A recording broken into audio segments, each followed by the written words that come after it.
animals. It is also the field of study in computer science that develops and studies intelligence of machines. Let's get a look on some uses of AI. AI is widely used in data-heavy industries, including 41 राजनयिकों को वापस बुलाया, consulate का कामकाज रोका, भारतीय विद्यार्थियों पर पड़ेगा फैसले का सबसे ज़्यादा असर। कनाडाई विदेश मंत्रालय ने कहा कि हम मैं आपके सामने छोटी सी कहानी प्रस्तुत करना चाहता हूँ, जिसके माध्यम से हम संगत के बारे में विचार करेंगे। एक बार जंगल में एक शेर का जन्म होता है। जन्म होते ही उसकी माँ मर जाती है। फिर उसके पास एक शुरू करो।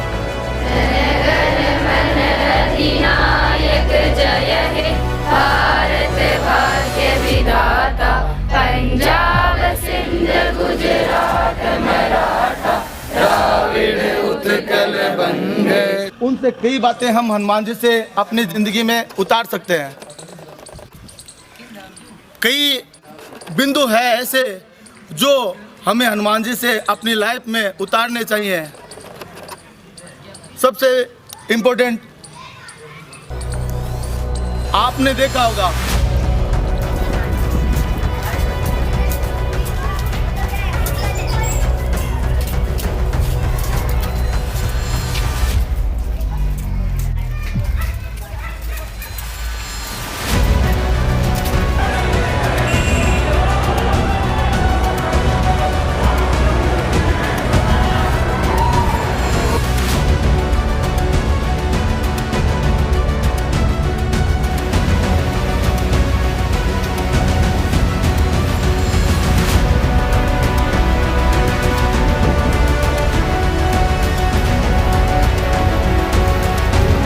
मेरा नाम है प्रवीण प्रजापति और आप सभी का स्वागत है फिर से अपने YouTube channel @defence blog Praveen में। तो जैसा कि आज हम आए हैं नवजीवन साइंस एकेडमी में, आज हम यहाँ एक स्टूडेंट से बात करेंगे कि उसे नवजीवन साइंस एकेडमी कैसे लगती है और उनका भी यहाँ क्या मोटो रहा है। क्या नाम है आपका? मेरा नाम इशिता टाक है। इशिता टाक। इनका नाम इशिता टाक है। तो हम इशिता टाक से कुछ क्वेश्चन पूछते हैं। नवजीवन साइंस एकेडमी में क्यों आए आप? मुझे यहाँ की फैकल्टी अच्छी लगी, इनके टीचर्स का नेचर बहुत अच्छा है, आगे इनके पढ़ाई का तरीका भी बहुत अच्छा है। तो और सुजानगढ़ में आपको नवजीवन साइंस एकेडमी के बारे में किसी ने बताया या फिर आप इसके रिजल्ट को देख के यहाँ पर आए? इनके रिजल्ट को देख के आए। तो आप किस कक्षा में पढ़ते हैं? मैं 10th इंग्लिश मीडियम में पढ़ती हूँ। जैसे कि ये 10th इंग्लिश मीडियम में पढ़ते हैं, यहाँ पर हिंदी मीडियम और इंग्लिश मीडियम दोनों ही अवेलेबल है। तो आपका क्या मोटो है 10th को लेकर? 10th में मेरी पढ़ाई बहुत अच्छी चल रही है, 90% अबव लेके आने हैं। तो जैसा कि आप देख सकते हैं, इतने भयंकर मोटिवेशन है ये कि 90% से ऊपर ही लाना है। नवजीवन साइंस एकेडमी में हर बच्चे का यही सपना है कि उनका 90%। निशा माली। तो इनका नाम निशा माली है। तो नवजीवन साइंस एकेडमी में आप क्यों आए? यहाँ के टीचर्स बहुत अच्छे हैं और इन्वायरमेंट भी बहुत अच्छा है यहाँ पे, और डिसिप्लिन भी है यहाँ पे। तो आपको यहाँ कितना समय हो चुका है? मैं अभी आई हूँ जस्ट 12th में। 12th में? हाँ। तो यहाँ के आप रिजल्ट देख के आए या फिर यहाँ पर किसी ने बताया आपको? नहीं, यहाँ के टीचर्स ने बताया था। तो यहाँ का आपको रिजल्ट कैसा लगा सन 2022 और 23 का? बेस्ट है। तो और सुजानगढ़ में यही बेस्ट लगी आपको? हाँ, मेरिट में भी है यहाँ पे एक अंशु माली।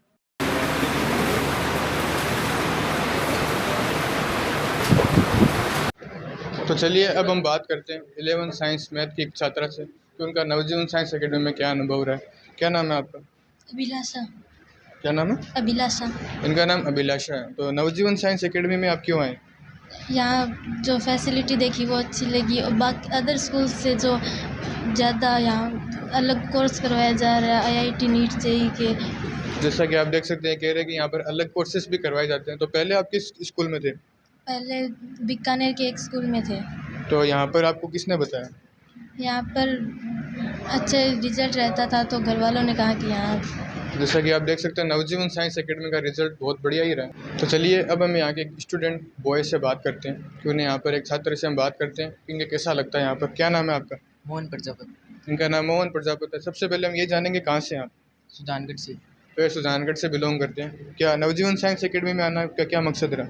मेरा नवजीवन साइंस एकेडमी के में आने का यही मकसद रहा है कि एक तो यहाँ पे पढ़ाई अच्छी है, फैकल्टी भी अच्छी है और यहाँ पे परसेंटेज भी अच्छे स्कोर करे जा सकते हैं, और साथ ही यहाँ पे 11th में फाउंडेशन कोर्स भी करवाया जाता है, जिस कारण हमारे आगे जो भी कॉम्पिटिटिव एग्जाम है वो पूरे हो सकते हैं। जैसा कि आप देख सकते हैं, यहाँ हर बच्चा यही कह रहा है कि यहाँ के जो रिजल्ट है वो बहुत ज़्यादा ही बढ़िया रहा है।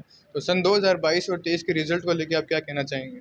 सन 2022 और 23 का रिजल्ट अच्छा रहा है यहाँ पे। तो आप किस कक्षा में पढ़ते हैं? 11th science math. तो क्या मोटो है आपका? मोटो तो जेई में जाने का है। तो देख सकते हैं यहाँ के बच्चे भी इतने बढ़िया मोटिवेशन हो रखे हैं कि इनको जेईई में जाना है, जो सबसे बढ़िया टफ एग्ज़ाम होता है। नवजीवन साइंस एकेडमी में हर छात्र छात्रा यही चाहते हैं कि हम अच्छी कंपनी में या फिर अच्छे जॉब लगें या फिर अच्छे परसेंटेज से हम बढ़िया सफल हों। तो आपके कितने परसेंटेज आने चाहिए इस बार? इस बार 90 को। ये देखा फिर से फोर्थ जो बॉय है उसने बताया है कि यहाँ के छात्र ने बताया कि 90% से अबोव ही लाना मकसद होता है। तो आइए हम एक छात्र से बात करते हैं 12th साइंस मैथ से। चलो इन्हें भी पूछते हैं कि नवजीवन साइंस एकेडमी में इनका क्या अनुभव रहा है। क्या नाम है? भानु प्रताप डूकिया, इनका नाम भानु प्रताप डूकिया है। किस कक्षा में पढ़ते हैं? 12th A mathematics. 12th A science math से। तो नवजीवन साइंस एकेडमी में आपका क्या मकसद है? ये 90 क्रॉस करना। ये देखो फिर से मैं यही बता रहा हूँ, हर बच्चे का यही सपना है 90% क्रॉस करना। तो नवजीवन साइंस एकेडमी में किसने बताया आपको यहाँ पे आना? यहाँ पे आना हमारे जैसे गांव के कुछ लड़के यहाँ पे पढ़ चुके हैं उन्होंने, और विकास जी गोदारा सर, उन्होंने हमें बहुत प्रेरित किया इस स्कूल में आने के लिए, और हमें बहुत बेस्ट फैकल्टी के बारे में उन्होंने बताया। हर यहाँ पे हमको सुविधा मिलती है। हर टीचर हर सब्जेक्ट के यहाँ पे हमें दो दो तीन तीन टीचर, यानी अगर एक टीचर एब्सेंट हुए तो दूसरे सर आ जाते हैं वगैरह। बहुत अच्छा जैसा है। कि आप देख सकते हैं फैकल्टी भी बहुत बढ़िया है। तो आपका कितने परसेंटेज लाने का मोटो? 90। तो आप यहाँ सुजानगढ़ में नवजीवन में ही क्यों आए, और क्या और स्कूल में जो डिफरेंस पैदा कर सकते हैं आप नवजीवन नहीं और सर, अलग स्कूल में? नवजीवन स्कूल में हर टीचर हमें है ना, अदर स्कूल में सिर्फ पढ़ाई पढ़ाई कराती है, यहाँ पे हमें खेल कूद के साथ साथ मोटिवेट भी करते हैं। तो चलिए अब एक छात्रा से बात करते हैं कि उन्हें नवजीवन साइंस एकेडमी में कैसा लगता है। क्या नाम है आपका? दिशा बिनावरा। क्या नाम है? दिशा बिनावरा। इनका नाम दिशा बिनावर है। तो नवजीवन साइंस एकेडमी में क्यों आए आप? यहाँ की फैकल्टी बढ़िया है और यहाँ की फैसिलिटीज टीचर्स सब बहुत बढ़िया है, पढ़ाई में अच्छी है एकदम। तो जैसा कि आप देख सकते हैं नवजीवन साइंस एकेडमी की फैकल्टी बहुत बढ़िया, ये भी सुनने को बहुत मिला हमें स्टूडेंट से। तो आप किस कक्षा में पढ़ते हैं? 12th bio.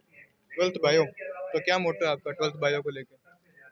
यहाँ के मतलब कितने परसेंटेज आने चाहिए आपके? कोशिश तो पूरी 100 में से 100 की रहती है सबकी, 100 में से 100। 100 में से 100। तो कोई सब्जेक्ट आपका मनपसंद है?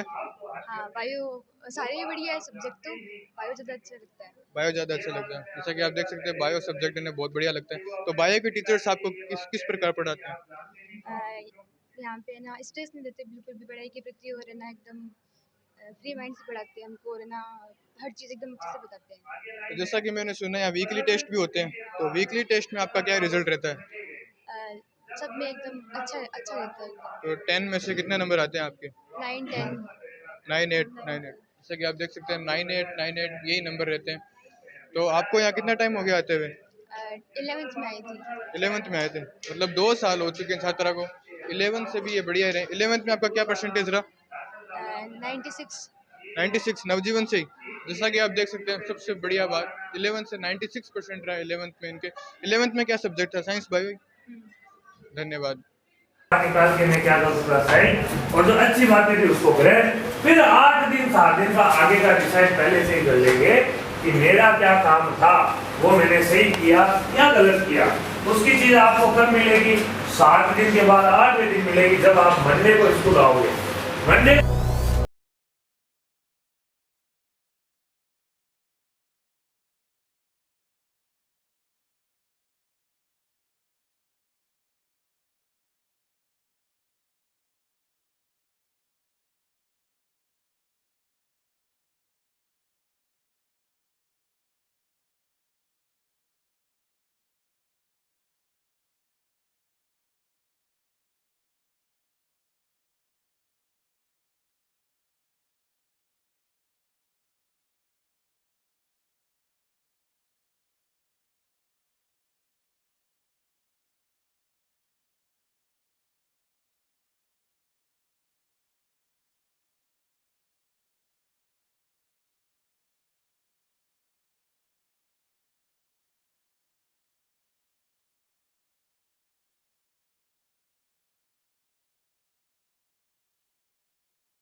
द स्टूडेंट, कंजक्शन क्या आएगा? सेड टू का फॉरवर्ड हो जाएगा। उसके बाद मी का कंजक्शन। अब डोंट का क्या करेंगे? डोंट को हटा देंगे और प्ले इन द सन का क्या हो जाएगा? प्ले इन द सन हो जाएगा। बोलो बात समझ में आएगी नहीं आएगी? कॉन्सेप्ट क्लियर है? समझ में आ गया होगा? एक और देखो, आर की वैल्यू कितनी है? 35/2। बोलो यस या नो? आगे 35 mm। तो जब व्यास हमारे पास में 35 mm है तो त्रिज्या कितनी हो जाएगी प्यारे बच्चों? 35/2 mm। बोलो यस या नो? एलिगेशन? आगे चलते हैं। तो हमें समझ में आता है हमें क्या निकालना है पहले सवाल में? चांदी के तार की लंबाई क्या निकालना है? लक्ष्मीचंद त्रिज्याखंड का सूत्र का सूत्र पाई आर स्क्वायर थीटा बटे 30। लेकिन क्या हमारे पास थीटा का मान है? नहीं है। तो थीटा का मान हमें प्राप्त करना पड़ेगा। तो एक बिंदु पर टोटल कोण का मान कितना होता है? 360। और यहाँ 5 व्यास है। कितने व्यास हैं? तो 5 व्यास से कितने भाग बन गए? 10। तो कितने त्रिज्याखंड बन गए? 10। इसलिए थीटा का मान क्या रहेगा? 25 डिग्री। बोलो यस या नो? तो इस प्रकार बने प्रत्येक त्रिज्याखंड। जैसा कि आज आपको पता है हम नवजीवन साइंस एकेडमी में आए हैं डिफेंस का @डिफेंस ब्लॉग प्रवीण में आज ये वीडियो बनाया जा रहा है। तो सबसे पहले हम इन 3 टीचर से मिलते हैं और जानते हैं नवजीवन साइंस एकेडमी में ऐसा क्या है कि यहाँ पर बच्चों की लाइन लग जाती है और सभी पेरेंट्स यहाँ अपने बच्चों को भेजते हैं। तो सबसे पहले हम इन सर से मिलते हैं, थोड़ा जानकारी लेते हैं। क्या नाम है सर आपका? विकास गोदारा नाम है मेरा। इनका नाम विकास गोदारा है। तो सर आप यहाँ किस पद पर हैं? मैं यहाँ डायरेक्टर के पद पर हूँ, प्लस मैं यहाँ मैथमेटिक्स भी पढ़ाता हूँ, 11th-12th इंग्लिश मीडियम। तो चलिए अब दूसरे सर से पूछते हैं, आपका क्या नाम है? मेरा नाम गजानंद गुज्जर है और मैं यहाँ मैनेजमेंट का कार्य देखता हूँ और साथ में गणित विषय भी पढ़ा रहा हूँ। और सर आपका क्या नाम है? मेरा नाम विकास जहांगीर है। मैं इंस्टीट्यूट हेड के पद पे कार्य कर रहा हूँ, साथ में केमिस्ट्री फैकल्टी के रूप में भी कार्य कर रहा हूँ। तो जैसा कि आप देख सकते हैं इन्होंने अपना नाम और पद बता दिया। तो चलिए अब हम थोड़ी जानकारी लेते हैं नवजीवन साइंस एकेडमी के बारे में। तो सर नवजीवन साइंस एकेडमी को बनने में कितना टाइम हो चुका है? सर अभी ये अपने 5वां साल चल रहा है। पहले अपने नवजीवन साइंस एकेडमी यहाँ पर अपने नलियाबास में एक स्कूल खुली थी SPM, तो वहाँ से मैं और विकास जी जहांगीर वहाँ से अलग हुए थे और अलग होकर हमने अपने जो नया बस स्टैंड है उसके पास में नवजीवन NJS से स्टार्ट की थी हमने 11th-12th साइंस एकेडमी ओनली। और हमारी टीम शानदार थी, शुरू से हमने टीम के साथ ही वर्क किया। और टीम हम जो थे हमारे साथ, जैसे महेंद्र जी देवड़ा है, रमेश जी व्यास है, प्रवीण जी ढाका है, गजानंद जी है, वहीं से हम मिल के इसको हमने पहले ही सोच लिया था कि एक स्कूल सुजानगढ़ में ऐसी आनी चाहिए जो कुछ अलग करे, बच्चों के लिए कुछ अलग ही एनवायरनमेंट दे, कुछ अलग करे। तो उसके लिए हम लोगों ने विकास जी जहांगीर से बैठ के हमने बातचीत की, तो सर ने कहा क्यों ना अपन ऐसा कुछ करें। तो हम बैठ के वहाँ से अलग होके हम वापस काम कर सकते थे दूसरी स्कूल में, लेकिन फिर भी हमने खुद का किया और खुद का करके 2 साल हमने वहाँ किया। तो कोरोना काल में हमने स्टार्ट की थी। तो पहले साल तो क्या हुआ, बच्चे प्रमोट हो गए, लेकिन हमने पहले साल ही झंडे गाड़ने की कोशिश की थी कि कम से कम 40 बच्चे 90 क्रॉस निकले और IIT में और NDA में यहाँ से सिलेक्शन हो नीट में। लेकिन पहले साल अशोक जी गहलोत जो अपने मुख्यमंत्री उन्होंने प्रमोट कर दिया बच्चों को, उसके कारण हम रिजल्ट को शो नहीं कर पाए। फिर भी हम हिम्मत नहीं आ रहे, हमने कहा अगली साल ज़रूर। तो क्या हुआ कि उस समय कुछ बच्चे गवर्नमेंट में भी चले गए कि यार कोरोना काल है, फिर वापस क्या बचा, बच्चे प्रमोट हो जाएंगे। हमारा मनोबल एक बार डाउन हुआ कि यार बच्चे कम हो रहे हैं, कल को ये ना हो जाए कि बच्चे कम रह जाएंगे, रिजल्ट नहीं आएगा, क्या करेंगे, कैसे होगा, कैसे मैनेजमेंट ये करेंगे सिस्टम। तो गजानंद जी हमसे मिले तो उन्होंने कहा कोई दिक्कत नहीं सर, हम कर दिखाएंगे। तो फिर से हम खड़े हुए, कोई दिक्कत नहीं करेंगे। और जैसे ही रिजल्ट आया, आसपास के इलाके में चूरू डिस्ट्रिक्ट में सिक्कर को भी आप मिला लो तो संख्या के तौर पे अगर अपन देखें तो हमारा रिजल्ट एक तरफ है, बाकी स्कूलों की तरफ में सारे बच्चे 70 क्रॉस थे, 90 प्लस शानदार बच्चे थे, टॉपर दिए थे। और उनके 10th के परसेंटेज देखें तो मात्र ये 70, 75, 1-2 बच्चे थे जो 90 के पास के थे। फिर भी हमने 13 बच्चे 90 क्रॉस, 85 क्रॉस शानदार बच्चे दिए। उसके बाद हम यहाँ आए अपने नलिया पास के पास गोपालपुरा रोड पे जो स्कूल चल रही है नवजीवन साइंस एकेडमी, यहाँ हम पहुँचे, हमने यहाँ स्टार्ट किया। सेकेंड साल फिर हमने राजस्थान टॉपर, यहाँ राजस्थान में हमने मेरिट दी, 98% टॉपर दिया हमने और शानदार वही 13-14 बच्चे हमने 90 क्रॉस दिए। और अब रनिंग हमारी चल रही है, कोई दिक्कत नहीं है। साथी वही हैं जो स्टार्टिंग किए थे, वही साथ चल रहे हैं। आगे बड़ा सपना है, बड़ा कुछ करने का है, कोई दिक्कत नहीं है। बाकी गजानन जी गुजर है हमेशा और विकास जी जांगीड़ है, हमारी टीम है, कोऑपरेट करते रहते हैं। एक अगर स्टाफ या एक अपना साथी का कोई मनोबल डाउन होता है तो सभी यहाँ मोटिवेशन करके उसे कैसे भी मजबूत करके बच्चों को, स्टाफ को, मैनेजमेंट को मजबूत करते रहते हैं। इसी प्रकार हम निरंतर चलते रहेंगे और सुजानगढ़ में, सुजनांचल में जो जिला बनने वाला है, एक ऐसा विद्यालय बनने जा रहा है और बनेगा, लोग देखते रहेंगे, शानदार। और जो बड़ी बड़ी स्कूलें हैं वो ये सोच रही है कि यार नवजीवन कैसे कर रही है, वो नवजीवन को फॉलो कर रही है कि यार नवजीवन कैसे मैनेजमेंट कर रही है, कैसे क्लासेस लगा रही है, कैसे छात्रावास सुविधा दे रही है, कैसे वाहन सुविधा है, कैसे यहाँ का स्टाफ है, कहाँ से आया है, क्या कर रहा है, वो हमें देख के मोटिव हो रहे हैं और वो भी बच्चों के साथ मेहनत कर रहे हैं। इससे सुजानगढ़ को एक अच्छा विद्यालय और अच्छा माहौल मिलेगा और हम ऐसे निरंतर प्रयास करते रहेंगे। धन्यवाद सर। तो जैसा कि आप देख सकते हैं कि विकास जी सर ने हमें इतनी सारी बढ़िया चीज़ें बताई है नवजीवन साइंस एकेडमी के बारे में। इन्होंने अपने पूरी स्ट्रगल लाइफ बता दी नवजीवन साइंस एकेडमी के बारे में। सुनने में ये इतनी बढ़िया लग रही है कि कोई भी इसे सुनेगा तो इतनी बढ़िया तरीके से मोटिवेट हो जाएगा कि वो इस प्रकार का रिजल्ट लाएगा कि धमाका हो जाएगा। जैसा कि हमने देखा है, मैंने खुद भी देखा है कि 2022 और 23 सत्र का जो रिजल्ट रहा है वो इतना धमाकेदार रहा था। सुजानगढ़ में ऐसा रिजल्ट कहीं देखा नहीं गया था। तो चलिए अब हम एक दूसरे सर से पूछते हैं, इनको हम ये पूछते हैं कि सर हमें ये बताइए कि 2022 और 23 जो रिजल्ट रहा उसके पीछे में क्या रणनीति रही और किस प्रकार आपने बच्चों को मोटिवेट किया कि ये रिजल्ट ने धमाका कर दिया। बिल्कुल सर, पिछले सत्रों में भी रिजल्ट हमारा बहुत शानदार रहा है और इस बार भी हमारा रिजल्ट बहुत शानदार रहेगा। और इसके पीछे रणनीति यही है कि एक तो हम मई से क्लासें लगा देते हैं। जैसे इस सत्र की बात करूं तो इस सत्र में हमने मई से क्लासें 8 मई से हमने क्लासें लगा दी थी। तब तक अन्य स्कूल वाले लगभग सो ही रहे थे, ये बोल सकता हूं मैं। और अब तक हमारा लगभग सभी विषयों में कोर्स पूरा हो चुका है। और मेन अपने हेड डिपार्टमेंट विकास जी जांगीड़ साहब जो खुद साइंस डिपार्टमेंट से है, तो मेन यही रीज़न होता है कि जब साइंस डिपार्टमेंट से हो तो वो समझ सकते हैं कि साइंस के टीचरों को कैसे हैंडल करना है। विकास जी गोदारा साहब है, यानी मेन हमारा टेस्ट लेने का टेस्ट सीरीज चलती है और उस हिसाब से लगातार टेस्ट को उनके माध्यम से बच्चों को प्रेरित करते हैं। बच्चों की जो कमियां आती है वो बताते हैं कि 10-10 नंबर के छोटे छोटे टेस्ट लेकर के। और आगामी टाइम में हमारे लगभग 25% के 4 टेस्ट हो जाएंगे। एक बुक को हम 4 भागों में बांट देंगे, उसके प्रीबोर्ड बोल करके हम लेंगे और 50% के प्रीबोर्ड 2 हो जाएंगे, उसके बाद में एक बड़ा प्रीबोर्ड। इस प्रकार से काफ़ी टेस्ट हमारे और टीम भी हमारी है वो टेस्ट की कॉपी टाइम पर चेक करके हम बच्चों को नंबर सुनाते हैं। सबसे मुख्य रीज़न यही है कि बच्चों के टेस्ट होने हैं तो बच्चों का समझ में आता है कि उनको कितना क्या आ रहा है, हम उनकी कमियां हैं वो हम बताते हैं कि आगामी टाइम में आप सुधार कर सकते हो। यही रीज़न है कि हमारा रिजल्ट हमेशा बेस्ट रहता है और इस बार भी और शानदार बेस्ट रहने वाला है। तो जैसा कि आप देख सकते हैं कि हमें सर ने ये बताया है कि ये वीकली टेस्ट भी करवाते हैं और बच्चों को इतनी बढ़िया तरीके से टेस्ट का रिजल्ट भी बताते हैं। कोई कमी होती है तो वो भी बताते हैं। यहाँ डाउट क्लासेस भी होती है और बच्चों को यहाँ दिन रात पढ़ाई के लिए इतना ऐसे प्रेशर भी नहीं दिया जाता है। उनकी अगर कोई डाउट होती है वो भी क्लियर किया जाता है। एकदम सिंपली तरीके से यहाँ बच्चों को पढ़ाया जाता है। और जैसा कि आपने देखा, इन्होंने बताया कि 2022 और 23 का रिजल्ट इस प्रकार रहा कि इन्होंने धमाका कर दिया। तो चलिए हम इनसे पूछते हैं कि सर यहाँ पर स्पोर्ट्स में क्या फैकल्टी है। स्पोर्ट्स में भी बच्चों को आगे खेल के माध्यम से भेजा जाता है। जो बच्चे रुचि रखते हैं तो उस हिसाब से जो भी सरकारी टूर्नामेंट वगैरह होते हैं तो उस हिसाब से टीम बनाई जाती है और आगे कोच के माध्यम से उनको भेजा जाता है। तो चलिए अब हम अगले सर से बात करते हैं और इनसे पूछते हैं, सर आप हमें ये बताइए कि यहाँ पर टीचर फैकल्टी किस प्रकार है।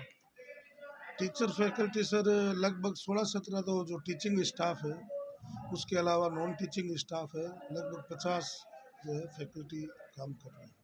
तो जैसा कि आप देख सकते हैं फैकल्टी भी बहुत बढ़िया है। तो सर यहाँ इतनी बढ़िया फैकल्टी है, इतने सारे स्टूडेंट्स हैं, इतने सारे स्टूडेंट के पेरेंट्स हैं, तो आपको नवजीवन जो स्ट्रगल रहा आपका उसमें क्या क्या समस्याओं का सामना करना पड़ा।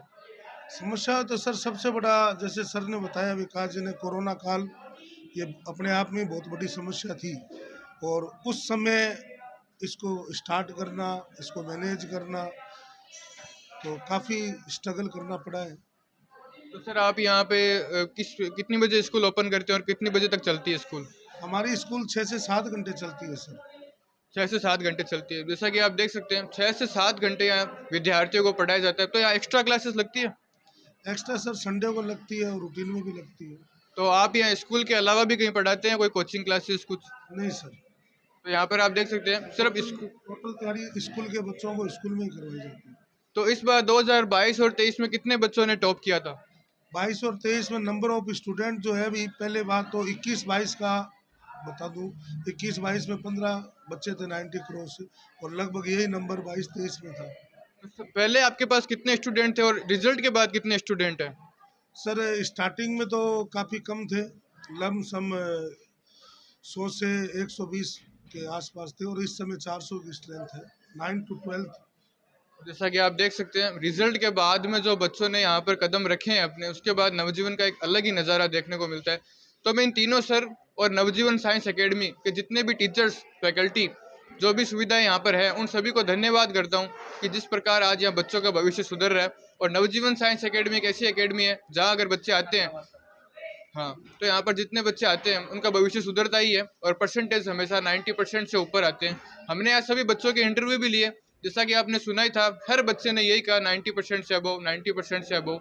सभी बच्चे यही चाहते हैं कि हमारा 90% से अबव। चलिए साथियों, अब हम कुछ और टीचर से बात करते हैं जो छात्रावास में बच्चों का ध्यान रखते हैं और यहाँ पर टीचर्स के पद पर हैं। तो सबसे पहले हम 2 टीचर से बात करें। क्या नाम है सर आपका? मेरा नाम महेंद्र देवड़ा है सर। तो आप यहाँ क्या पढ़ाते हैं? मैं इंग्लिश सब्जेक्ट देख रहा हूँ, और जब से संस्था इस्टेब्लिश है तब से फैकल्टी में। सर आपका क्या नाम है? मेरा नाम प्रवीण ढाका है और मैं एसएसटी सब्जेक्ट पढ़ाता हूँ 10th पर। तो ये प्रवीण जी ढाका सर और एसएसटी पढ़ाते हैं। तो सर छात्रावास में क्या सुविधा ऐसी दी गई है कि यहाँ बच्चों को कोई असुविधा नहीं होती? छात्रावास में बच्चों की स्टडी के लिए उत्तम बढ़िया माहौल है, और उसमें अपने सर प्रवीण जी सर छात्रावास अधीक्षक के रूप में, हॉस्टल वार्डन के रूप में है, तो इनका पूरा मैनेजमेंट रहता है। भाई शेड्यूल्ड क्लासेस होती है, मॉर्निंग का शेड्यूल होता है, सुबह थोड़ा बच्चों को दौड़ भाग करवा के, एक्सरसाइज वगैरह करवा के स्टडी पर बिठा दिया जाता है। जैसे इनका सुबह लगभग 4:30-4 बजे जागरण करवाते हैं, उठाते हैं, और उसके बाद रूटीन स्टडी होती है, और स्कूल के ही अध्यापकों के द्वारा उनको जो भी डाउट्स क्लासेस है या स्टडी में कोई भी दिक्कत आती है तो उनकी हेल्प करने के लिए टीचर अवेलेबल रहते हैं।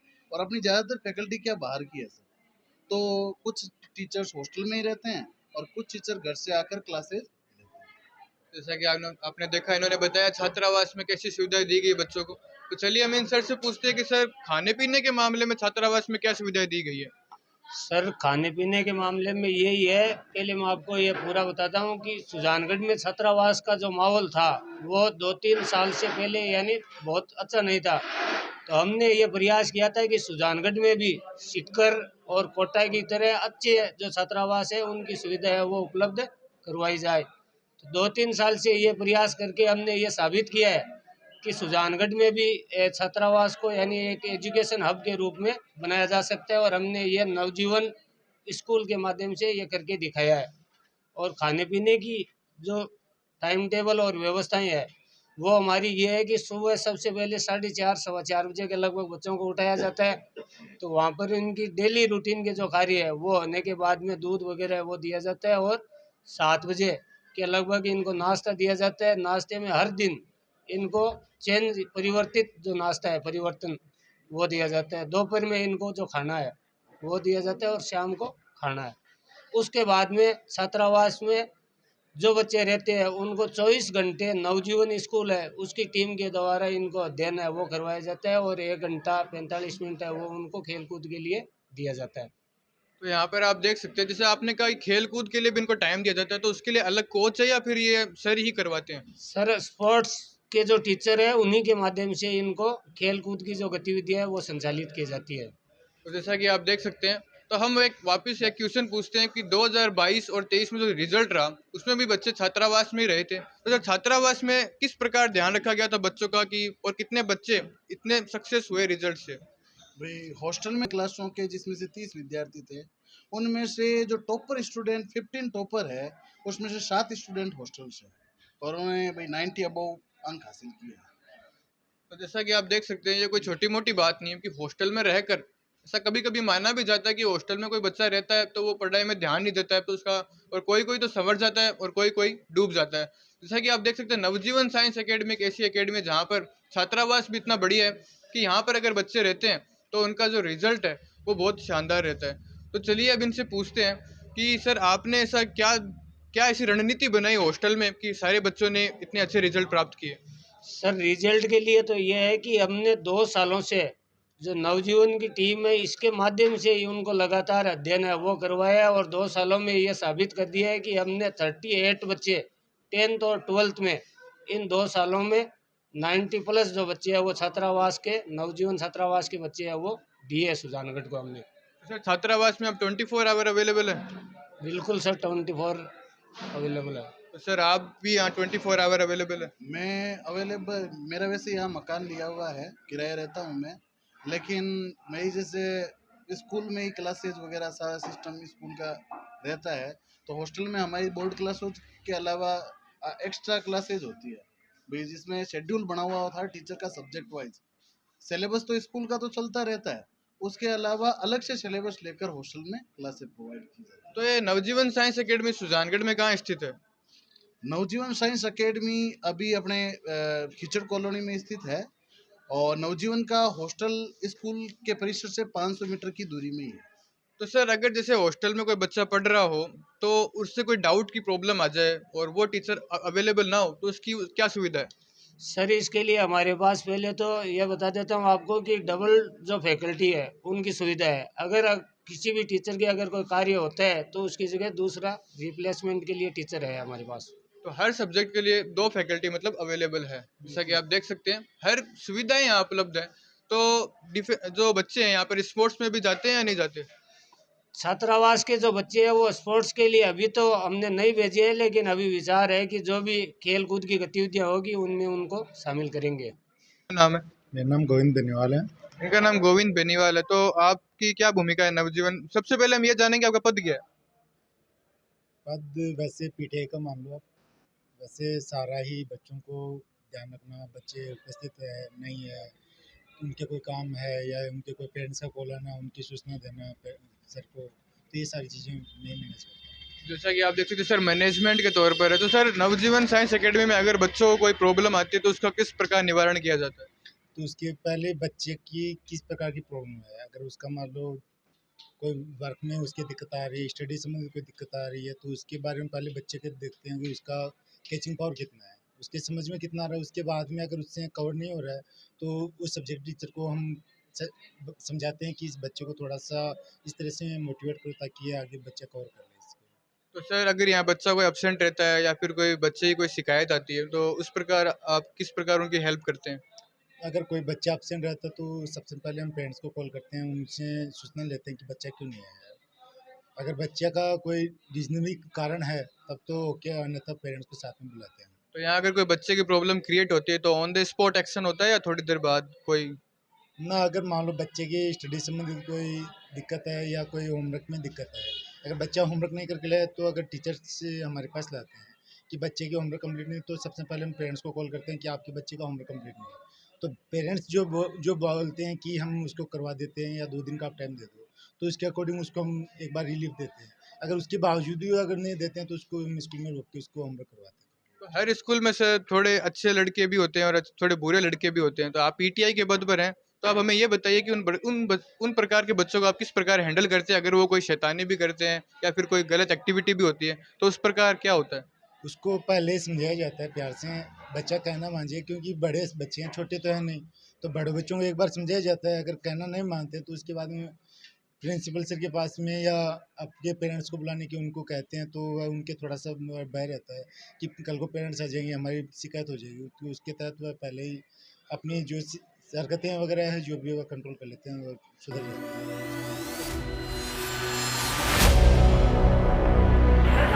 हैं।